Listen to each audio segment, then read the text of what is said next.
Alors, bonjour, bonsoir, mesdames, mademoiselles, messieurs. Je suis content de vous revoir. Ça faisait encore un petit bout quand même qu'on ne s'était pas parlé. Et le sujet de ce soir, ça vient d'une abonnée de YouTube, de ma chaîne YouTube. Puis, je me souviens pas trop de la question parce que je retrouve plus le message, là. J'ai regardé dans différentes capsules, mais en tout cas, ça ressemblait à est-ce que, en vieillissant,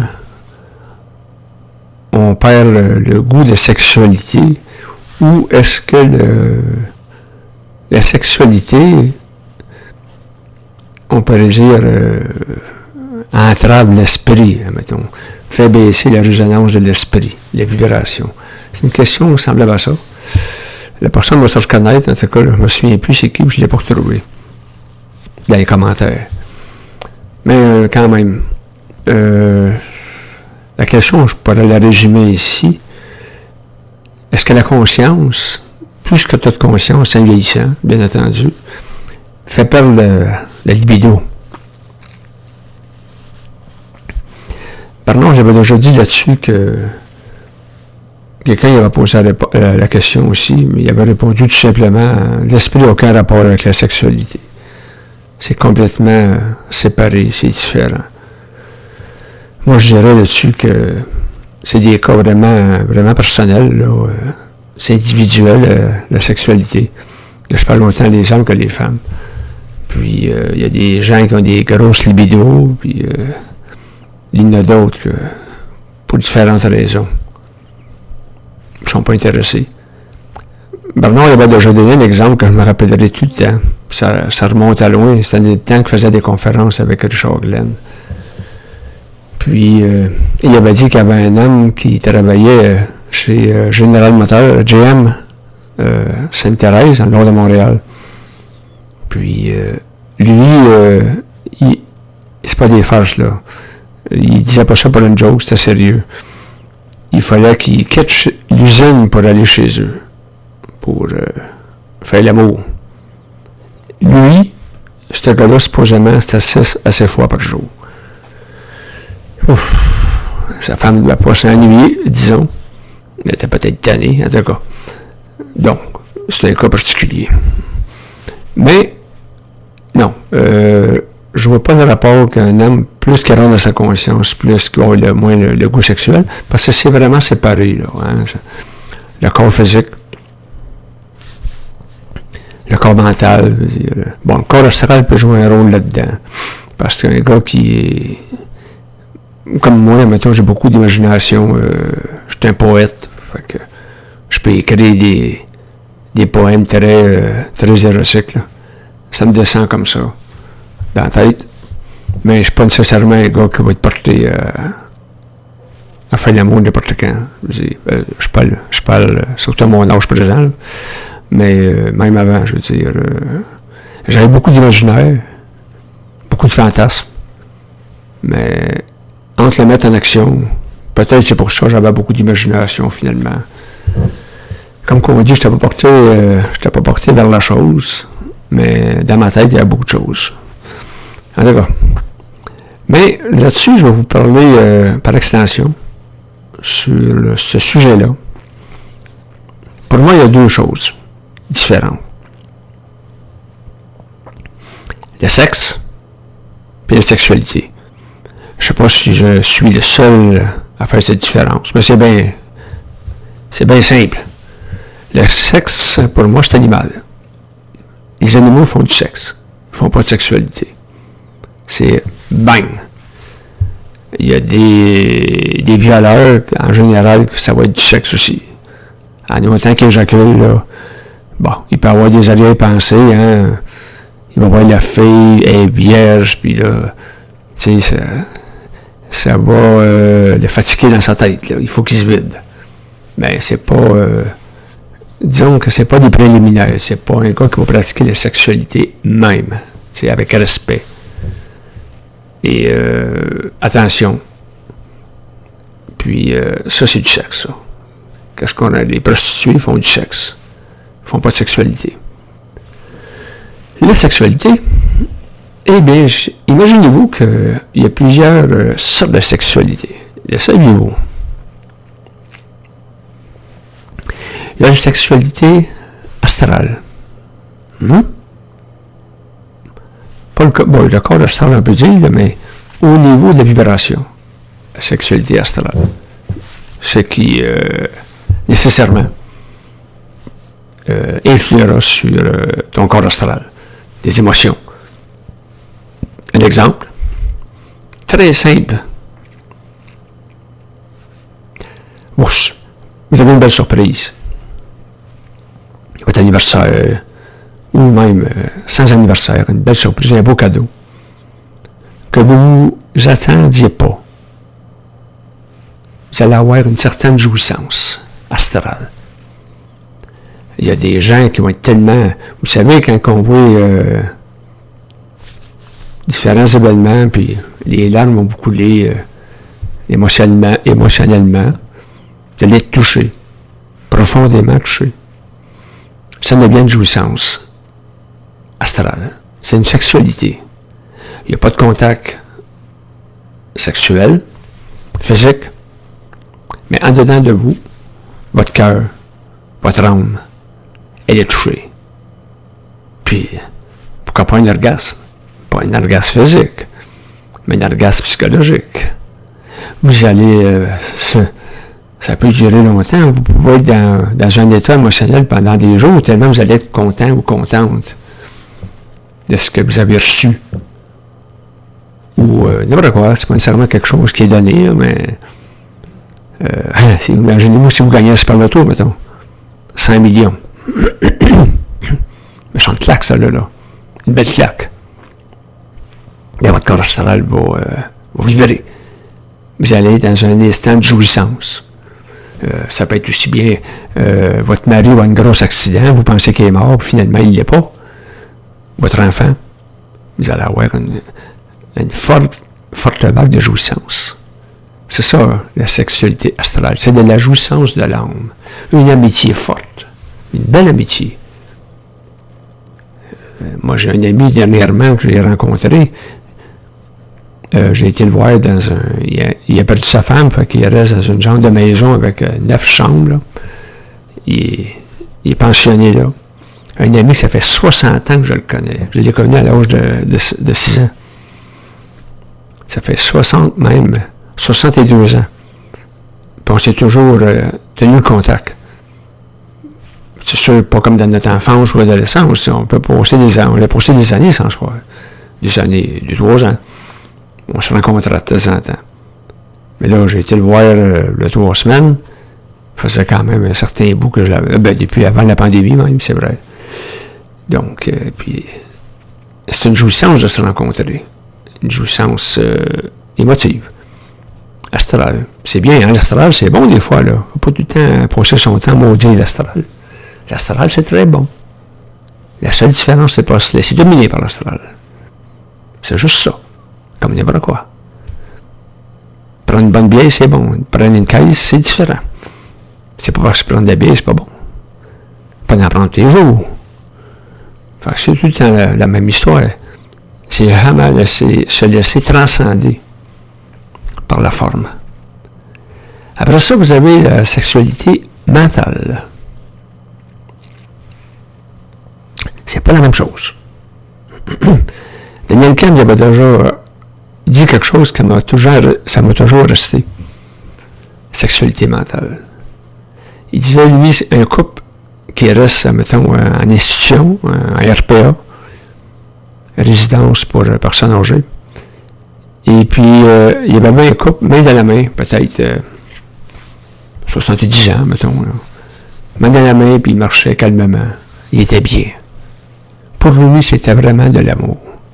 Bon, ce qui est appelé aussi de l'amour mental. Aucune sexualité, aucun désir physique, sauf d'être bien.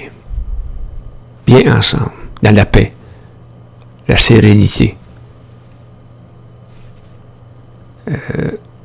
Bon, ça résume pas mal ça. La paix, la sérénité, la jouissance, même mentale. C'est pas la même jouissance chaude que l'astral, mais la jouissance mentale, c'est de profiter pleinement du bon moment dans notre intérieur, mais sans artifice astraux. Alors, c'est calme, un peu comme quelqu'un qui fait du yoga, là. Il est bien, il est détendu, il est calme, il est au zénith, donc c'est un zen. Donc, la sexualité mentale, aussi, ça peut être un scientifique, parce que le mental, c'est l'intellect, c'est l'instruction, la découverte, le plaisir de découvrir, l'exploration.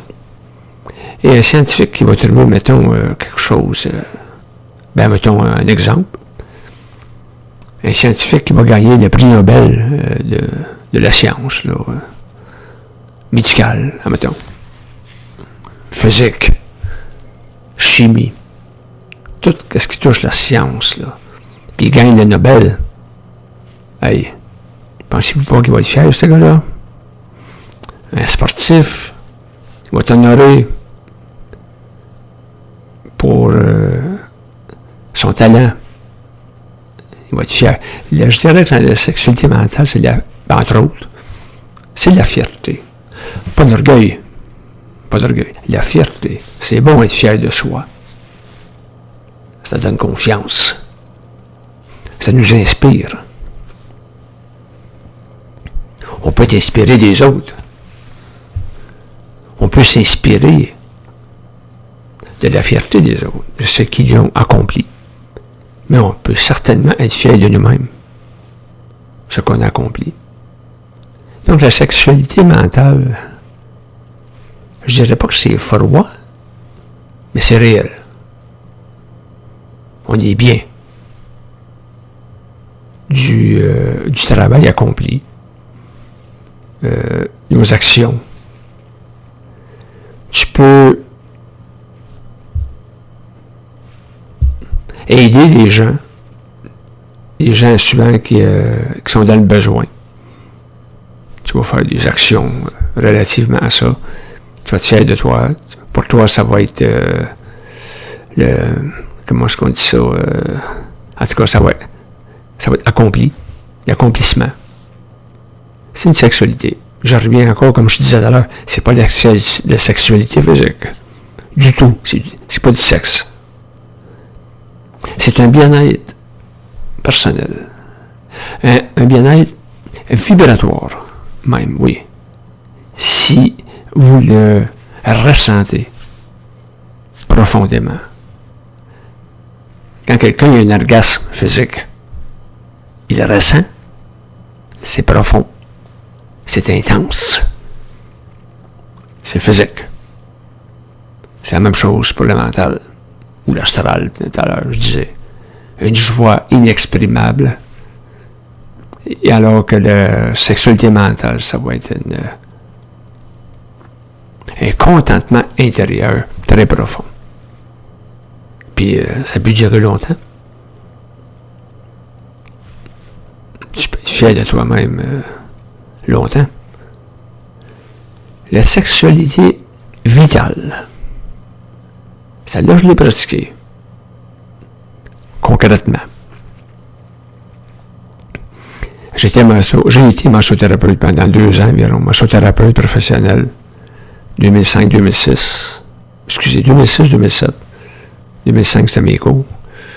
Et puis, la sexualité vitale, c'est que tu masses quelqu'un, tu y touches pas. C'est juste ta main à peu près juste au-dessus. Un demi-pouce. Un demi-pouce, un pouce. Tu fais juste les fleurir comme ça. Tu fais un massage énergétique. C'est bon pour son vital.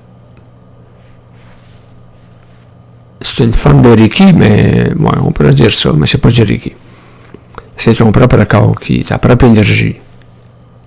Et puis, j'ai guéri des mal de tête de même, à l'hôpital, quand je travaillais à l'hôpital. J'avais des collègues de travail qui venaient me voir. Puis on s'installait dans ce temps-là, je travaillais au laboratoire, il y avait beaucoup de bureaux. Puis là, je travaillais le soir, fait que la personne venait me voir, puis on s'enfermait dans un petit bureau pendant la pause. Et puis, je passais la main comme ça en avant, puis en arrière, là. J'en sais toucher. Je faisais un massage de la tête. Puis ça marchait. Je disais, c'est sûr, là. Je disais aussi à la personne, aie confiance, là.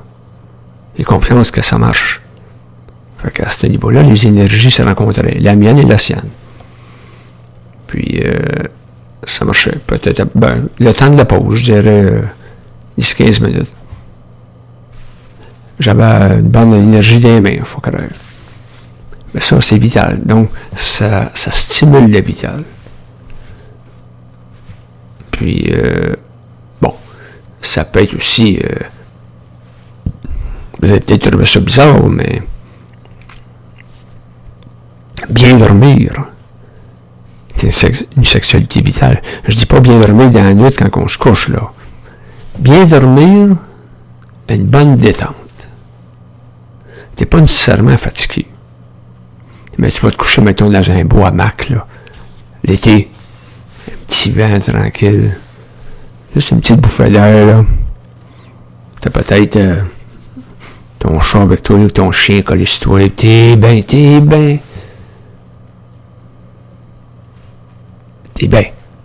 C'est la sexualité vitale, t'es bien. Énergétiquement parlant. Ça donne un effet sur le physique, c'est sûr. Ça donne un effet sur l'astral aussi. Donc, pratiquement qu'une sexualité vitale, ça touche plus d'un corps. Ça touche pratiquement tous les corps. C'est normal. Ton corps vital, c'est vital. Tu te ramasses en corps vital. C'est le corps qui te permet de vivre. Fait que c'est ça, différentes sexualités. Comme j'ai été massothérapeute, justement, je disais tantôt, bien, c'est sûr que je me sais pour le vrai, là. Je touche au corps physique.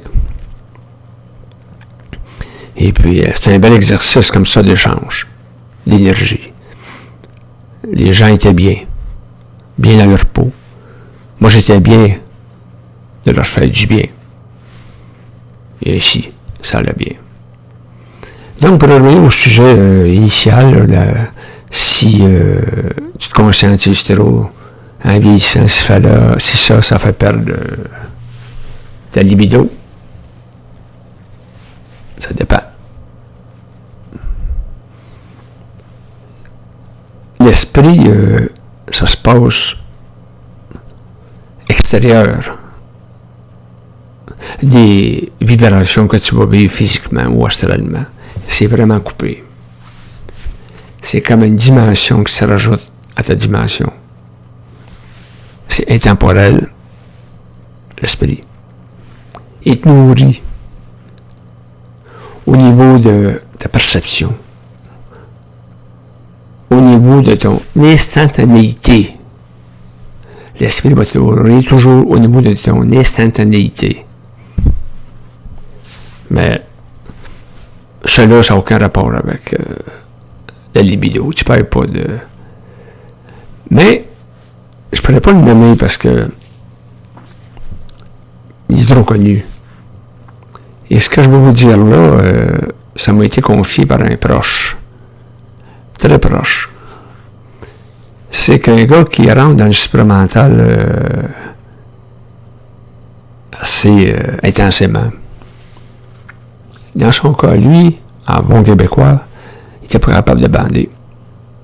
Il n'était plus capable, dans son expérience métaphysique, supramentale. Ils ont même engagé des putes. Ça n'a pas marché. Bon. Un cas. J'ai jamais entendu parler de d'autres cas. Dans son cas, à lui, c'est une autre raison qui embarquait là-dessus. Parce que l'esprit, en lui-même, la conscience qui descend, Qu'est-ce que voulez-vous que ça y fasse, ça? Que tu peux plus bander. Ou que tu bandes à la planche. L'esprit, il y en a rien à foutre. Dans son cas, lui, c'était ça. Il y avait un autre cas, je voulais vous dire. Ça ne me revient pas. C'est que, c'est ça, sexualité. Ah oui, je l'ai, ça me revient. Je parlais du Kundalini tantôt. Bon, j'ai étudié ça comme ça, là, comme le tantrisme, là, j'ai lu des livres là-dessus, puis tout. Il y a le massage tantrique. Ça, le massage tantrique, vous faites une formation. Si je parle comme moi, je faisais partie d'une organisation de professionnels de massothérapeutes. Mais pour faire du massage tantrique, il faut que tu aies une formation. Parce que là, on appelle à faire masser les organes sexuels. Tu peux masser les parois vaginales pour thérapie. Mais tu peux masser, moi j'ai massé les seins de femmes qui étaient volontaires, là. C'est pas moi qui le demandais. Mais tu touches pas ma blonde. Tu fais juste contourner. Parce que le mamelon, c'est bien sexuel. Dans le cas du massage tantrique, tu as différentes positions. Quand je dis position, tu peux être arc-bouté mais en autant que tu peux manœuvrer avec tes mains, mais tu peux avoir différentes positions que tu vas être entourné avec elle, là. Mais il n'y a pas de droit d'une relation sexuelle, c'est sûr et certain. Lui, il a juste une petit caleçon. Elle est nue, forcément. Mais il n'y a aucune relation sexuelle pendant un massage tantrique. Si la personne a une relation sexuelle, ça va être après.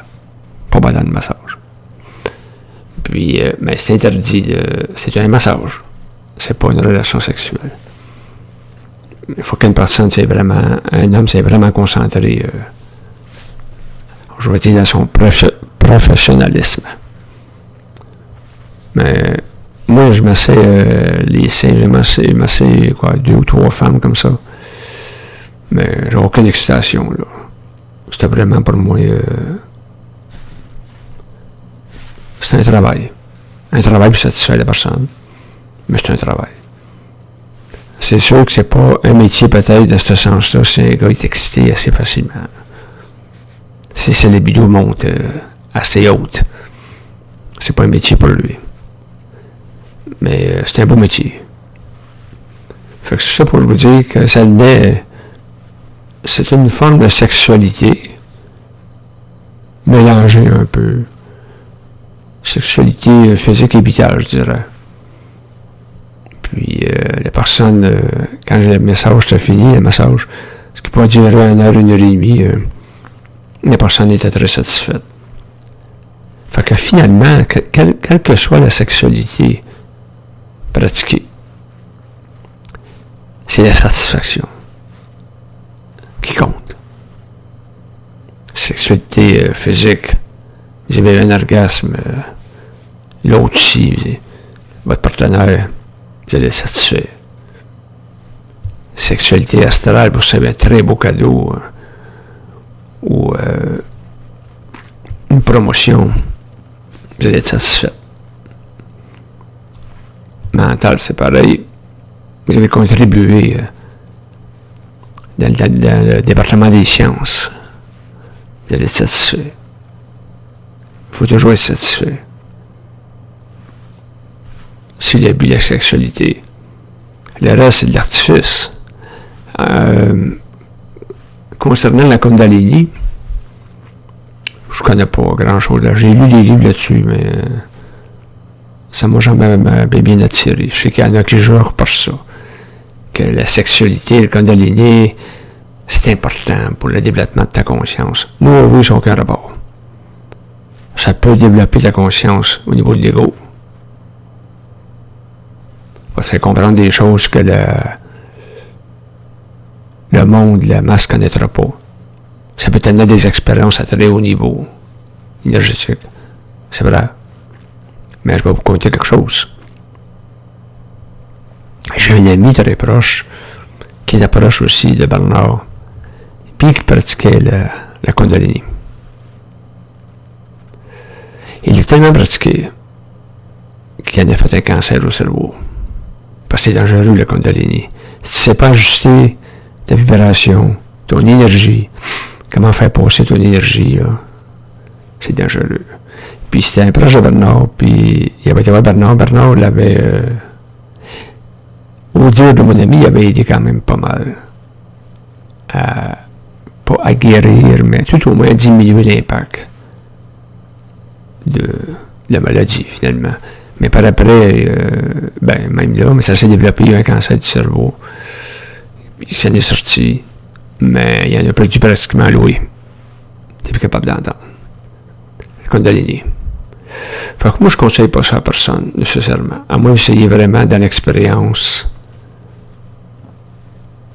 ésotérique de sexualité. C'est quand même un peu le voyage astral. C'est le même principe tout le temps. Des expériences métaphysiques comme ça, aventurez-vous pas si vous ne connaissez pas certains fondements de l'expérience. Je travaillais à l'hôpital sur les tâches psychiatriques. Puis, il y avait des gens là-dedans il y en avait que le voyage astral, ça les avait transformés en légumes. Je ne reviens plus. Si ton... Comment est-ce qu'on appelle ça? Ton cordon... Pas le cordon ombilical, là, mais le cordon. En tout cas, il y a les mal dit, dans les commentaires, le cordon. Là. Si ton cordon coupe, c'est fini. Disons, c'est comme un parachute. Quand tu tombes en parachute, ton cordon se sépare. C'est fini aussi. Tu meurs écrasé. Et puis dans ce cas-là, tu meurs, tu ne reviens plus. Tu as quitté le monde réel. Jusqu'à temps que tu crèves. Cordon d'argent. Le cordon d'argent. Fait que, watch out, checkez-vous. Quand vous faites des exercices, soyez sûr de revenir comme il faut. Ça va être ça. J'espère que ça vous a plu. Je voulais en faire une, c'est ça que je suis supposé de faire, mais comme je voulais remplir ma demande spéciale de la dame qui m'a demandé de faire une capsule dessus. La prochaine, ça va être sur le point de rupture. Je ne sais pas trop ce que je vais dire là-dessus. Ça me passe par la tête des fois. Un point de rupture. Ça, je veux dire, par exemple, dans ce sens-là. Est-ce que dans votre vie, vous allez connaître un point de rupture? Autrement dit, passer entre la folie et garder le chemin droit du réel. Passer par la folie, ça peut dire que vous allez capoter bien dur. Vous pouvez vous suicider. Là, il y en a qui vont dire, ouais, mais suicider, t'es manipulé par l'astral. Oui, effectivement. Si tu ouvres une porte, on peut bien te chercher. Mais on est tous manipulés. On est tous manipulés. Vous l'êtes, je suis. Puis je peux vous dire que Bernard l'a été dans son expérience. Ça n'y enlève rien. Ça n'y enlève absolument rien. L'être qui était pour moi, c'est l'homme le plus dans mon... Comment je pourrais dire? C'est l'homme le plus intelligent que j'ai vu. Nécessairement, il y avait une instruction qui dépasse les limites. Mais, j'avais un profond respect pour lui. Lui et Daniel Kemp, que j'ai rencontré personnellement. Ces hommes-là, il y avait quand même un mandat planétaire, une expérience planétaire à vivre. Donc, à ce moment-là, il y avait des petites faiblesses. Vous savez, c'est comme Vulcain. Vulcain, patron du cosmos, ceux qui l'ont suivi, il était à moitié Vulcain, à moitié humain. Donc, il y avait des carences humaines, même s'il était très intelligent dans son aspect Vulcain. C'est un peu la même chose. Mais, c'est sûr, plus t'avances, comme Bernard, il a ajusté ses corps 7 ans, à tous les 7 ans. Puis, le but qu'il fallait qu'il atteigne, c'était de se sortir de l'emprise des forces chez lui. Ça, c'était comme les autres, ceux que vous connaissez. Hein. Il y en a de décédés là-dedans aujourd'hui. Hein. Mais ça, c'est vraiment la fin. Il faut que tu te libères de l'emprise des forces, parce que les forces, eux autres, c'est pas humain. Comment je pourrais vous dire ça? Ils se nourrissent de ta conscientisation. Ils se nourrissent. Fait qu'à un moment donné, s'ils se nourrissent parce que, donc, ils sont présents dans toi, mais ils ont de la misère à débarrasser. C'est pas humain. Tu dis pas, hey Charlie, je suis assez évolué là. Tu peux en traverser un autre. Ça marche pas comme ça. C'est toi. C'est toi. Faut que tu fasses le ménage. Ton identité. À toi. Ta souveraineté. Que tu réussisses à faire la jonction de cette énergie-là, la ramener à toi, totalement à toi, en pleine vibration, dans la plénitude même. Et à ce moment-là, quand ça s'est atteint, ils s'en vont. Ils sont intelligents quand même. C'est pas des entités astrales, là, qui te collent au cul. C'est des entités intelligentes. Mais, il faut que tu fasses le travail en tant que tel. Ce que je dirais pour moi, c'est le plus difficile. Mais, t'as de la conscience. T'as de la conscience dans le cash, comme on dit. Puis, c'est ça. En tout cas, c'est ça que je voulais dire, le point de rupture. Est-ce qu'il y a un point de rupture qui peut arriver dans votre vie? Une épreuve qui peut devenir pour vous fatale? Ou vous allez la vivre, vous allez passer au travers. Et ainsi, avancer beaucoup dans votre progression évolutive. Alors, c'est ça. Je vous remercie. Merci aussi aux gens de mes abonnés de Facebook. Merci de vos commentaires. Si vous avez des suggestions, faites-moi-les. Et je salue aussi les membres de mon groupe Facebook. Et je vais vous dire à une prochaine. Je vous aime. Bye bye.